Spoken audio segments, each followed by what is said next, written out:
विशिष्ट सेवन करता येईल। संत समागमे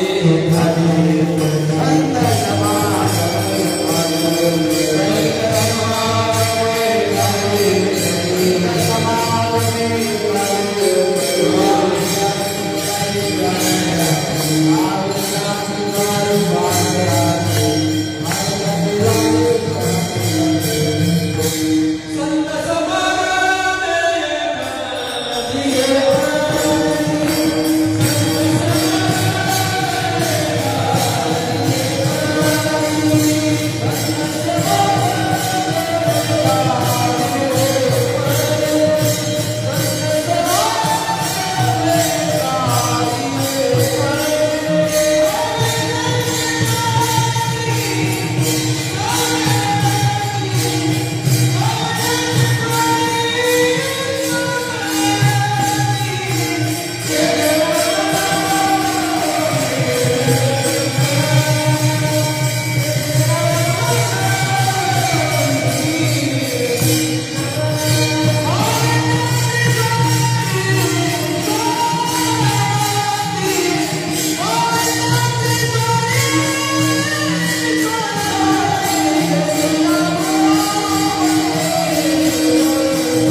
सहवासामध्ये रामनामाचं उच्चिष्टाचं भोजन मिळालं, आमचं जीवन कृत्य होईल।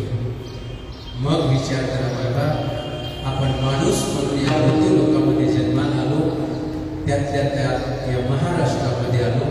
महाराष्ट्रामध्ये साधू संतांच्या पदस्पर्शाने पुनीत झालेल्या भूमीमध्ये आपण जन्माला आलो। नव्हे त्याही नंतर आम्हाला आमच्या जीवनामध्ये साधू संत लाभले आणि आम्हाला त्या लाभाशी विकृत करण्याचा प्रयत्न करता करता शेवटच्या श्वासापर्यंत साधूंनी आम्हाला तो लाभ मिळवला आणि एवढ्यासाठी त्रास केला।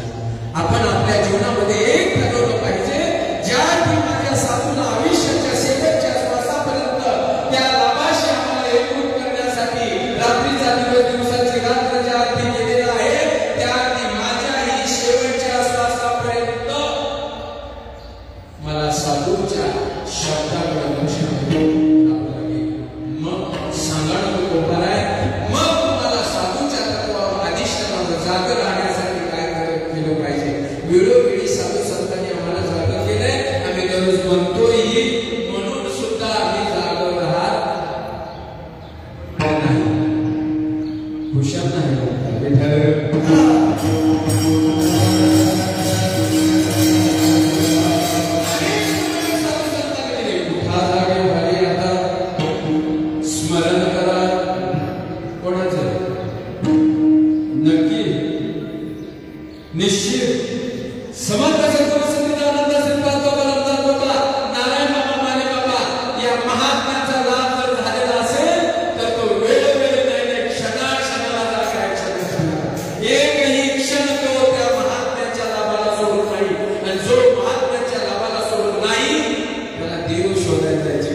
आतमध्ये त्या जीवात्म्याचं सोडून झाल्याशिवाय किंबहुना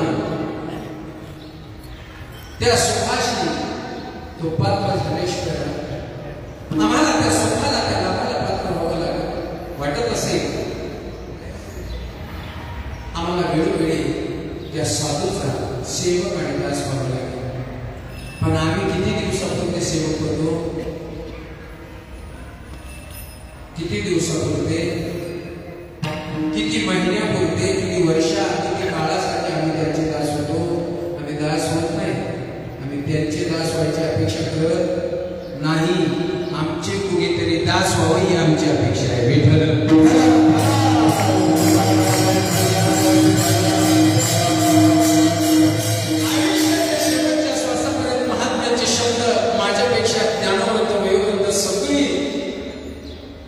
पितृतुल्य मंडळी माझ्यासमोर बसताय.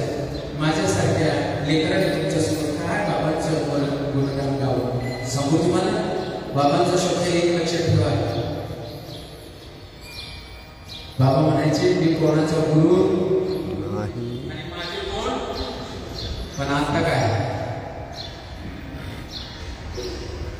ऐका कलीचे बेमान असंख्य असे निघाले जन आणि पापा देते अनुमोदन करते हिळन संतांचे. कारण संत तत्वाला जर आपण एकरूप असेल तर संतांनी मुखात काढलेला प्रत्येक शब्द आमच्यासाठी अमृत आहे. संतांच्या मुखात निघालेला प्रत्येक शब्द आमच्यासाठी अमृत आहे. मग त्या अमृताशी आपण जर पारखे होत असाल, साधून दिलेल्या शब्दाशी आपण जागत असाल तर आमची भक्ती आमच्या मनाची चाललेली आहे.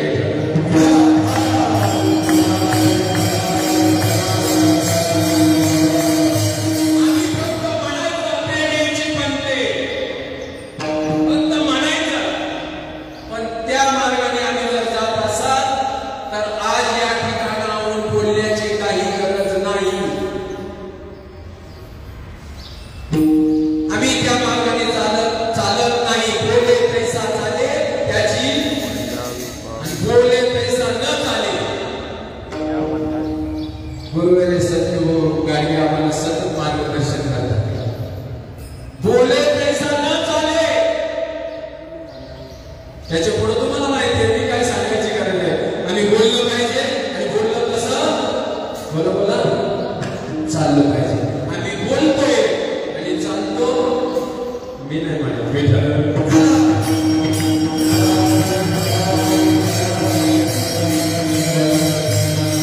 आम्हाला लाभ व्हावा, तो लाभ झाल्याशिवाय राहणार नाही. साधू संतांनी प्रत्येकाला लाभ व्हावा याच्यासाठी त्रास केला आणि या लाभासाठी साधू संतांनी हात मारले.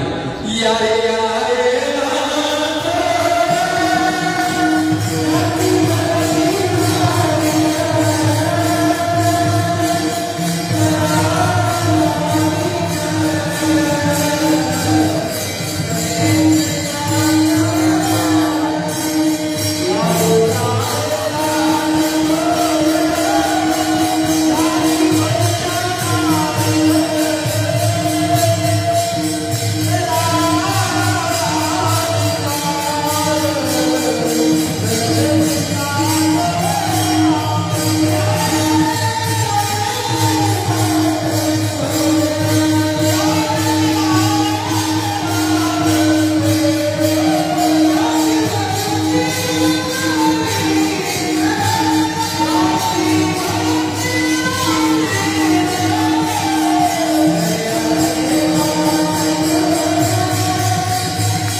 पण दासाचं कर्तव्य बजावणं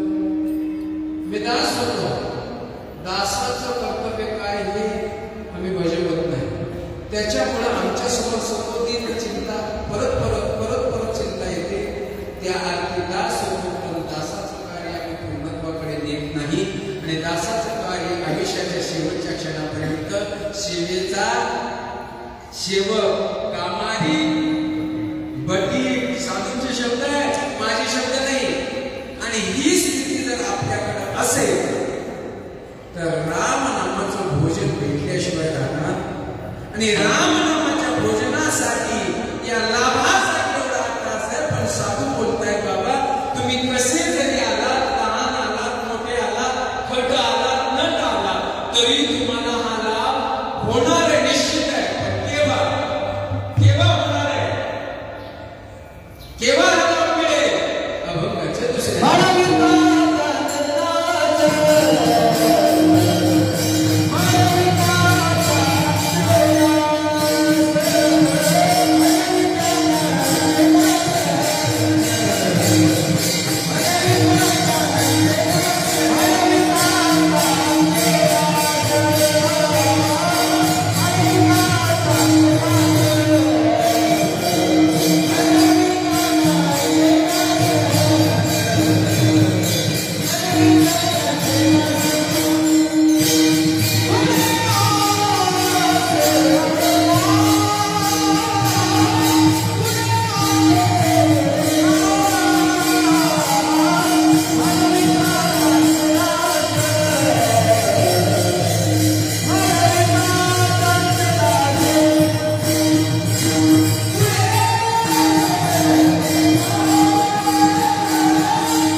आपली आस नाही शिल्लक ठेवत, पण त्यांचे दास होणं महत्वाचं आहे. एका वेळी प्रसंग असा आला, ज्यावेळेस नारायण बाबा आजारी पडले त्यावेळेस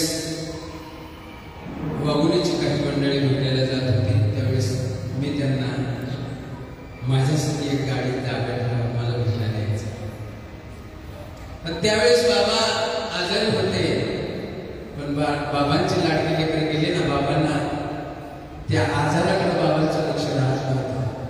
आपण काय करतो याच्याकडे लक्ष होते की बाबांना वाटायचे एवढे लेकर माझ्यासाठी आले, प्रत्येकांना 2-2 शब्द बोलायचे.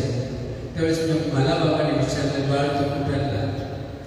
त्यावेळेस मी बाबांना सांगितलं, बाबा माझं गाव कर्नाटकमध्ये बीदर जिल्ह्यामध्ये आहे. त्यावेळेस बाबांचा शब्द आहे, कर्नाटक वरून सुद्धा चिमणी उडून महाराष्ट्रात आली. महात्म्यांचे शब्द आहे, कर्नाटक वरून चिमणी महाराष्ट्रात उडून आली. तिच्या चोचेमध्ये दाना सापडला तर ती तृप्त होईल. महात्म्यांचे शब्द आहे की तिची तृप्ती होण्यासाठी हे घर दार गाव सोडलं आणि महाराष्ट्रामध्ये आले. महत् भाग्य राजा तुझं, तुला साधूंची भेट झाली, तुला साधूंचं तत्व मिळालं. सांगा मला माझ्या जीवनामध्ये महात्मा या डोळ्याने पाहता पाहता शेवटच्या क्षणापर्यंत महात्मा मला देहरूपाने कधीच मी माझ्या शेवटच्या क्षणापर्यंत पाहिला नाही. नव्हे तुमच्यामध्ये असणाऱ्या अधिष्ठानाला समर्थ सद्गुरू सच्चिदानंद श्रीपाद बाबा, गंगाधर बाबा, नारायण बाबा, माली बाबा या ज्ञानानं जर तुमच्या दृष्टीत जर दिसत असेल तर खराच माझ्या साधूचा लाभ तुमच्या जीवनामध्ये झालेला आहे. जर आमच्या जीवनामध्ये जर देहतत्वाने जर आम्हाला प्रत्येक जर आम्हाला सोम्या उम्या राम्या दिसत असेल तर विचार करा बाबा, विचार करण्यासाठी अजूनही वेळ गेलेली नाही. आम्हाला प्रत्येकाच्या हृदयामध्ये एक दिसलं पाहिजे का सर्वांकडे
निश्चय आत्मज्ञान ब्रह्मरूप भावे आपण ब्रह्मनिष्ठाराय पूर्ण तत्परायण निस्वार्थ भावनेनं त्या साधून दिलेल्या तत्वाशी आपलं नातं जोडलेलं असेल तर मायबापू किती मोठी कृपा आपल्यावरती केली मान्य कधी केला विचार तर आम्ही या गोष्टीचा क्षणाक्षणाला जर विचार केला जे आईने केलेलं आहे जे बापाने केलेलं आहे त्याच्याही पुढचा लाभ आपल्या साधून आपल्यासाठी केलेला आहे की मायबाप भगवान श्रीकृष्ण परमात्मा ज्या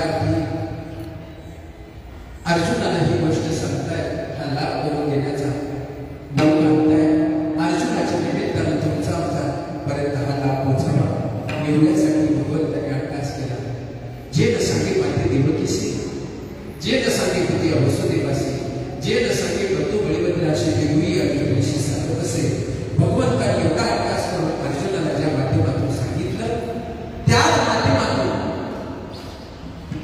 अर्जुनाचं निमित्त भगवंताने केलं अर्जुनाची निव्याचे गीता प्रकाश मिश्रिताचे संसारा एवढे थोर मोजे भेटीने या जगाच्या पाठीवर संसारा एवढं दुःख हे ओझ हलकं करण्याचं काम माझ्या साधूने एका लाभाने केलं अनेक लाभाने नाही एक लाभ ज्याच्या जीवनामध्ये झाला ना त्याच्या जीवनामध्ये भाग गेला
देवा आता ऐसा करी उपकार देवा आता ऐसा करी उपकार देवा आता ऐसा करी उपकार देवा आता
अखंड तुझं चिंतन चालू आहे, अखंड तुझ्या सहवासामध्ये बरोबर आहे, पण आम्ही कीर्तनात आपण कीर्तनात नाही. कळलं का मी बोललेलं?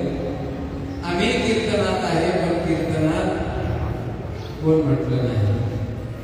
आम्ही कीर्तनातच आहोत. कीर्तनात असून आपण जर कीर्तनात नसेल तर माऊली सांगतात मनोमार्गे गेला तो तेथेच मुकना हरे पाठे स्थिरावला तुझे. आमचा हरिपाठ पाठ आहे पण हरिकडे पाठ असेल तर आम्हालाही आमच्या देहाचा विशाल 96 पिढ्या माणूस म्हणून जन्माला आला तरी होऊ शकत. आणि देहाचा विसर करण्यासाठी काय करावं लागतं सांगतो ऐका. भक्ती ते नमन वैराग्य तो त्याग आणि ज्ञानफली भोग ब्रह्मतनु. देहाच्या निरासे पावित्र्या थाया माझी ऐसी काया जबरमिली. उदक अग्नी धान्य झाल्या बळे पाक एका बिना एक कामाने. जीवन जगत असताना व्यवहारिक दृष्टिकोनातून आम्हाला जर भाकरी खायची म्हटली तर 3 गोष्टीची गरज आहे. कशाची? उदक, अग्नी आणि धान्य. या 3 गोष्टी जोपर्यंत एकत्र येत नाही तोपर्यंत आम्हाला भाकरी खायला मिळत नाही. तसं देहाचा विसर करावा असं जर प्रत्येकाला वाटत असेल तर भक्ती, ज्ञान आणि वैराग्य या 3 गोष्टीचा मिलाप झाल्याशिवाय देहाची आसक्ती संपू शकत नाही.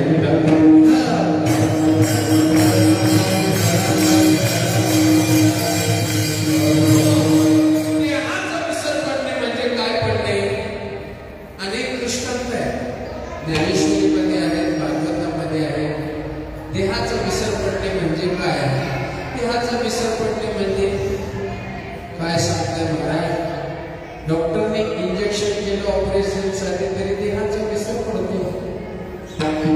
त्याच्यामुळे सांगू भरधाव वाहणाऱ्या गाडीच्या समोर एखाद्याने जर गलती मारली तो गाडीच्या किनारी पडलेला असेल तोही देहाची आसक्ती संपवतो का? तो देहाची आसक्ती संपत नाही काही काळापुरती, काही वेळापुरती. म्हणजे त्याच्यापुढे नागबाबा सांगतात एखादी शेळी सापाला पाहिली आणि ती तटस्थ झाली तर समजायचं का शेळीचं देहदादात्म्य संपलं. लोखंडाला अग्नी दिला आणि तो अग्नी घाव घातल्यानंतर घाव अग्नीला का लोखंडाला? म्हणजे आसक्ती कोणाला? देहदादात्म्य कोणाचं सुटलं? याचा विचार जर केला मला तर आम्हाला क्रियामान कर्म करत असताना भगवत स्वरूपाशी आपलं नातं जोडलेलं असेल. तो जीवात्मा काय करतो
वेडे झाल्याशिवाय कळू शकत, वेडे झाल्याशिवाय तो कळू शकत। वेडा झालो वेडियाच्या गावा गेलो आम्हा पुसू नका काही आम्ही कीर्तनात नाही, माणसात नाही। आम्ही आता माणसात नाही, कुठे माणसात नाही म्हणजे कुठे सगळ्यांना तो बरा आहे, तो बराला विचारल्यानंतर तो बरा म्हणतात आम्ही वेड्याच्या गावाला गेलो, आम्ही वेड्याच्या गावाला गेलो, आम्हाला पुसण्यालायक आम्ही आता त्या स्थितीमध्ये राहिलो नाही। डोळ्यात पाहणं थांबलं, कानाचं ऐकणं थांबलंय, वाचेचं बोलणं थांबलंय, आमच्या सगळ्या गोष्टी तिथपर्यंत झाले तर आता आम्हाला काही दिसत नाही, आम्ही पाहत नाही, ऐकत नाही, कुठं आहे देव पापयासी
समर्थ सद्गुरू सच्चिदानंद श्रीपाद बाबा, रामदास बाबा, नारायण बाबा, माने बाबा या थोर महात्म्यांच्या कृपेनं झालेला आहे। तुला ती कृपा आम्ही आयुष्याच्या शेवटच्या क्षणापर्यंत त्या कृपेचा आम्ही ऋण फेडू शकत नाही, एवढी आमच्यावरती साधून कृपा केलेली आहे आणि तो लाभ आमच्या अंतःकरणामध्ये आम्हाला झालेला आहे। कारण त्या लाभाला सोडून आम्ही नाही आणि तो लाभ आम्हाला सोडून नाही, कारण आम्हाला फक्त आमचं अज्ञान घालवण्याचं कार्य माझ्या साधून केलेलं आहे। त्या लाभाशी आम्ही एकरूप होतो, पण त्याच्यावरती आवरण आलेलं साधून आमच्या जीवनामध्ये येऊन ते आवरण घालवलेलं आहे। म्हणून एवढी मोठी कृपा करणे आमच्या जीवनामध्ये काहीतरी आमचं पुण्य फळाला आलेलं आहे। पुण्य फळाला आलेलं आहे तो कशामुळे, तर अनंत जन्माचं काहीतरी तप पुण्याचं गाठण आमच्या सोबत असेल, म्हणून नामदेवाला सांगता जन्मो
बाबा माझ्या ते कृपा आमच्या जीवनामध्ये लागलं।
तुका संत सेवा याची देवा मनविता त्यांचे दास पुढे आस मुलीना यथावत यथावकाश तास दीड तास साधू संतांच्या कृपा आशीर्वादाने समर्थ सद्गुरू सच्चिदानंद श्रीपाद बाबा रामदास बाबा नारायण बाबा माने बाबा या थोर महात्म्यांच्या कृपेने आणि बसलेली सर्व माझ्यासमोर गुरुतृतीय मंडळी माझ्या माता मावल्या आणि बंधुवर्ग पितृवर्ग ही सगळी मंडळी तास दीड तास 2 तास या ठिकाणी मनाची काल करून लेखनाची वेळेवाकडे बोल ऐकण्याचा प्रयत्न केला. तुमच्या तिच्या सेवा समर्पित करून या ठिकाणी माझ्या वाचनाला मी समर्पित